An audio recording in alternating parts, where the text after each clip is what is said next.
ឈ្មោះពីរបែបនេះយើង select ឥឡូវខ្ញុំ select 4 5មកបាទពេលដែលចង់ភ្ជាប់សិស្សទាំងអស់យើង select ទាំងអស់ទៅ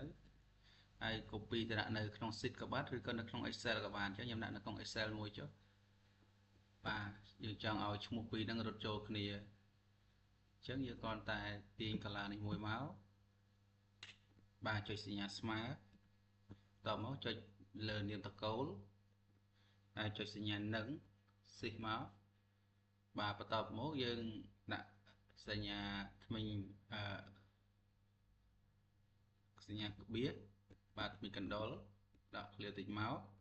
មានកណ្ដុរទៀតក្បៀសមួយបន្ទាប់មកយើងចុចសញ្ញានឹងមួយទៀតហើយយើងចុច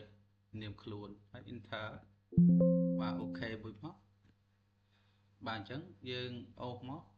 អូសចុះមកក្រោមមករួចជាការស្រេច